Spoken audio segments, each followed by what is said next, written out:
So in this lesson, we're going to check out how to use the altered sound, not for the 6 chord, but to get from the 1 chord over to the 4 chord. And if you want to check out a transcription of the solo I just played, you can go to the link below or click the link on screen, sign up for my weekly updates, and download the tab. In previous lessons, I talked about how to use the swing scale, how to play over the 2/5, how to play over the altered 6 chord, and there's links to those lessons down below as well. Right now, we're going to check out how to use the altered sound to get from the 1 chord to the 4 chord, and we're going to play in the key of B flat, keeping everything in the same key for this series so you can kind of mix and match the things that we're working on here from lesson to lesson. So in the key of B flat, the 6th chord would be G7 or G7 altered, and we were talking about using a G7 altered sound in the previous lesson. But now we're going to look at how to take the altered sound and use it to get from 1 to 4. And so first thing is just the mechanics. Where do we get the altered sound when we're on the 1 chord? And also just like, why are we using it? And then we'll do a couple of licks, and then we'll talk about how to get into those licks and how to get out of those licks. So that you have a context for playing them. So you're not just practicing the licks by themselves, but you're practicing how to get into them from what you know and how to get out of them to a good resolution so they make musical sense, and so you can actually grab them when you're finally using them to play for real. So we've got this B flat arpeggio, and if we want to add in the altered sounds are the flat 9, which is a half step above the root, and the sharp 9, which is a half step below the major third. So it's the same thing as the flat third. So context is kind of everything. More on that in a minute. And then the third altered sound is the flat 13, which is a half step above the 5th. So you could also think of it as the sharp 5. But really, we tend to think of it as, say we've got root 3, 5, and root of B flat. There's a way of getting the altered sound from the root to the flat 9 over to the 3rd and the 5th and the flat 7. Or possibly sliding into the 3rd and then grabbing the 5th, the flat 7, and there's the flat 9 over there. And then here's a really common place to get the flat 13 is on the way down from the 7th. So there's just kind of coming down all those altered sounds. So I've got the flat 7, here's my altered, my flat 13, 5th, the 4th, which is just, it's neither here nor there, it's not altered or anything. Here's the 3rd, and then flat 9, root. And then maybe, so here's sliding into the 3rd, 5th, flat 7, and then grabbing sharp 9 on top, and then flat 9, and then root and flat 7. So starting with something familiar, because this is where you might be.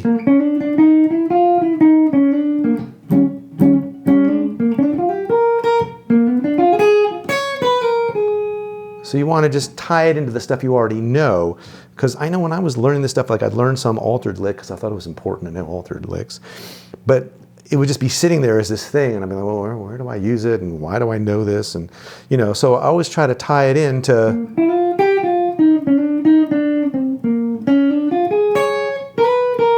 something that's going to work.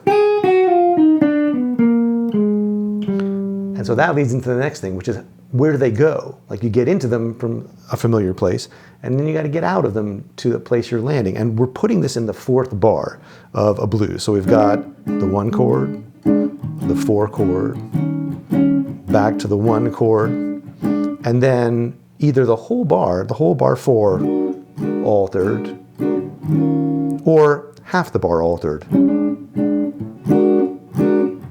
So just the last couple beats of bar 4. So from there, here's 1, 4, 1, 1 altered. We're landing on 4. So we want to get to a note of the 4 chord right on the beginning of bar 5 as a place to resolve to. So there's the third of E flat, or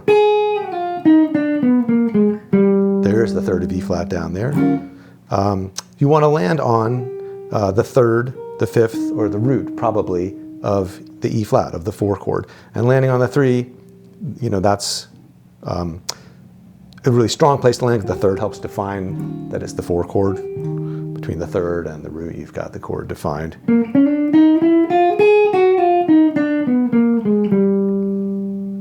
Helps to tell you where you are. But you can find licks that land on, that resolve to the root or to the 5th as well. So the idea is find, a phrase that works. There's one that lands on the root. Okay. And then practice getting into it, practice getting out of it. So playing blues licks.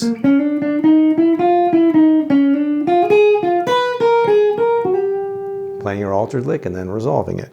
So a couple of other things that are very sort of characteristic of how these get played in a bebop context. So someone like Grant Green, great jazz guitar player, who did a lot of stuff on Blue Note in the 60s, tended to play a lot of arpeggios, a very arpeggio-oriented kind of player. And so you'll hear those kinds of things. But other guitar players and other horn players, pianists, sometimes play in a more chromatic way. Here's something I think I heard first from someone like Wynton Kelly, the pianist, who played with Miles Davis and everybody else. This idea of taking the root and going chromatically through the major 7th to the flat 7 to the 6 to the flat 6, and then bailing out to the 3rd and the root, flat 7, 3. And it works down here as well. So here's the 3rd, 2nd, root. Notice I'm not playing altered yet. Flat 7, root, major 7, flat 7, 6, flat 6, or flat 13. And then there's the 3rd of B flat, and then resolve to the root of E flat. So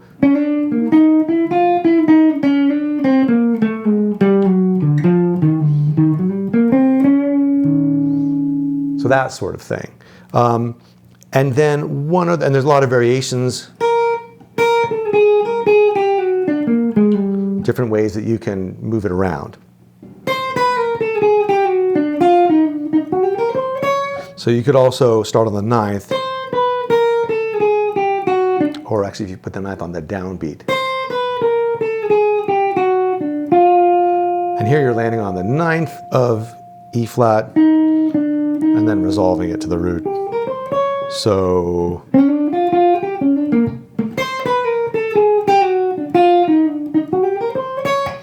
so there's all different ways you can place it rhythmically. And finally, there's one sort of additional detail you can add, which is you can play a lick like this.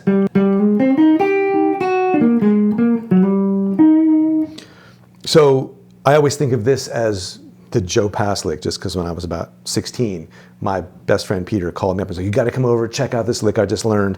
And he had learned this lick from the Intercontinental, I think it's called Intercontinental, this Joe Pass record. And I think we figured out later it was actually like a Charlie Parker lick that Joe Pass had absorbed into his playing. But the whole reason that we're playing altered is because the logic goes in bar 4, we're about to go to E flat, the 4 chord.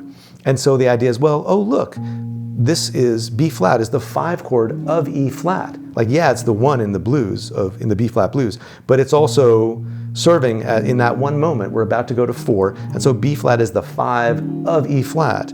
And you can always, if you're going 5, 1 onto the dominant chord, like E flat, you can make this 5 chord, this B flat altered. That's going to really, it's going to add tension, which you're then going to resolve. It's going to make a bigger payoff when you get there if you use the altered sound instead of just a straight dominant sound. So that's the idea behind doing all of this. And so to extend that logic out, you can go, oh, well, if we're thinking of this as 5 of 1, can we have a 2-5-1? Can we have, what's the 2?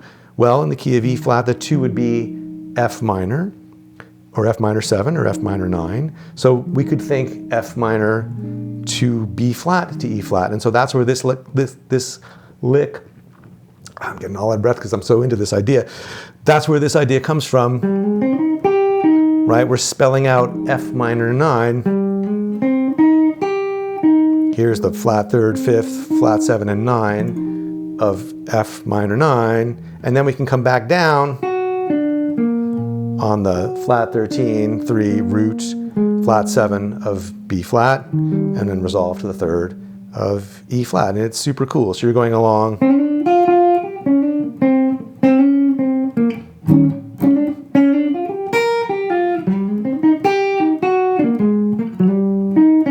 So a little backward rake.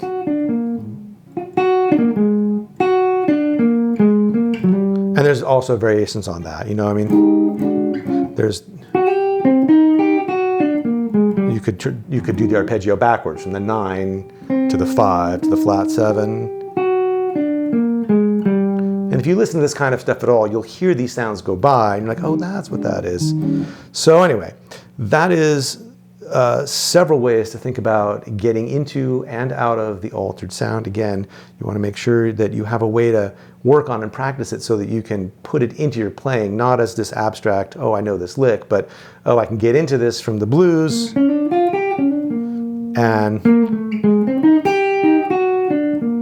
I can resolve it to the 4 chord and then I go on my merry way.